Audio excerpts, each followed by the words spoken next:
നാമം മാത്രമുണ്ടായിരിക്കട്ടെ. ഒരു വചനം ഞാൻ വായിക്കാം.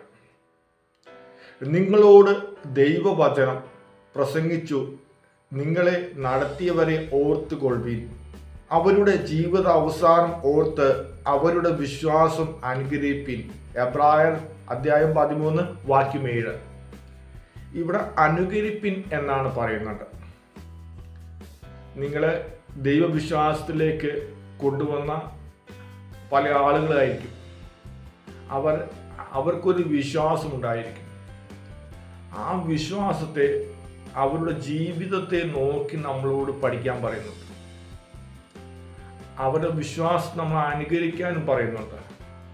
അവരുടെ വിശ്വാസത്തെ നമ്മൾ അനുകരിച്ചാൽ നമുക്ക് പല പ്രയോജനങ്ങളും അതിലൂടെ കിട്ടും. വിശ്വാസ ജീവിതം എന്നത് സമൃദ്ധിയല്ല.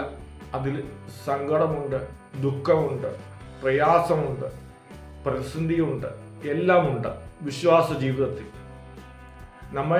നമ്മെ നടത്തിയവർ, അവരെല്ലാം ആ ഉയർച്ചകളും താഴ്ചകളും പ്രയാസങ്ങളും അനുഭവിച്ചുകൊണ്ടായിരിക്കും അവർ വിശ്വാസ ജീവിതത്തിൽ നിൽക്കുന്നത്.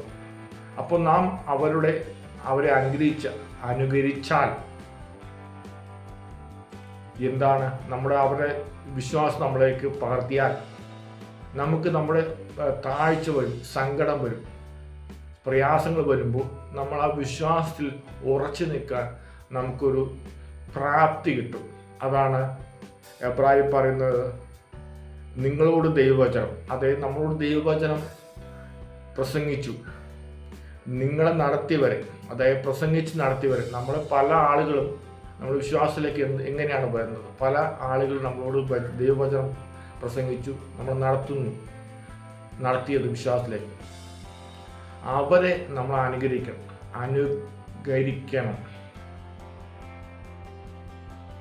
എന്നാൽ നമുക്ക് വിശ്വാസ ജീവിതത്തിൽ പ്രയാസങ്ങൾ വരുമ്പോൾ, പ്രതിസന്ധി വരുമ്പോൾ നമുക്ക് ഉറച്ചു നിൽക്കുവാൻ സാധിക്കുകയുള്ളൂ. നമ്മൾ വിശ്വസിക്കേണ്ടത് കർത്താവായ യേശു ക്രിസ്തുവിനെയാണ്. നമ്മൾ വിശ്വാസത്തെ നമ്മൾ പലരെയും കണ്ടു പഠിക്കണം. നമ്മളെ നടത്തിയവരെ, വിശ്വാസത്തിലേക്ക് നടത്തിയവരെ. അതാണ് ഇവിടെ വചനം പറയുന്നത്. ഒരു വചനം തന്നെ പൗലോസ് നമ്മളോട് പറയുന്നുണ്ട്. അതും കൂടെ നമുക്ക് പരിശോധിക്കാം. ഫിലിപ്പിയർ 3 അധ്യായത്തിൽ 17 പൗലോസ് അപ്പോസ്തലൻ പറയുന്നുണ്ട് ഇങ്ങനെയാണ്: സഹോദരന്മാരെ, നിങ്ങൾ എല്ലാവരും എന്നെ അനുകരിപ്പിൻ. ഞങ്ങൾ നിങ്ങൾക്ക് കാണിച്ച മാതൃക പ്രകാരം നടക്കുന്നവരെയും കുറിക്കൊള്ളുവിൻ. ഇവിടെയും പൗലോസ് അപ്പോസ്തലന്മാർ നമ്മളോട് പറയുന്നുണ്ട്, നമ്മൾ നടത്തിയവരെ അനുകരിപ്പിൻ.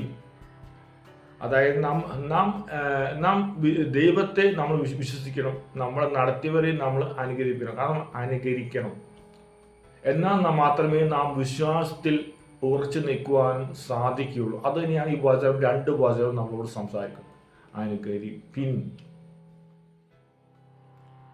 അതായത് ഇങ്ങനെ പറയുന്നത്, ഞങ്ങൾ നിങ്ങൾക്ക് കാണിച്ച മാതൃക പ്രകാരം. അതായത് പൗലോസ് അപ്പോസ്തലന്മാർ വിശ്വാസികൾക്ക് പല മാതൃകകളും കാണിച്ചിട്ടുണ്ട്.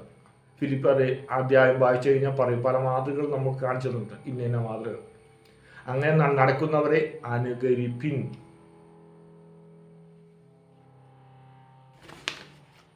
ഒരു വിശ്വാസി നമ്മൾ നടത്തിയവരെ അനുകരിച്ചാൽ നമുക്ക് അതുകൊണ്ട് ദോഷം ഒരിക്കലും വരില്ല, നല്ല ഗുണം മാത്രമേ വരുള്ളൂ.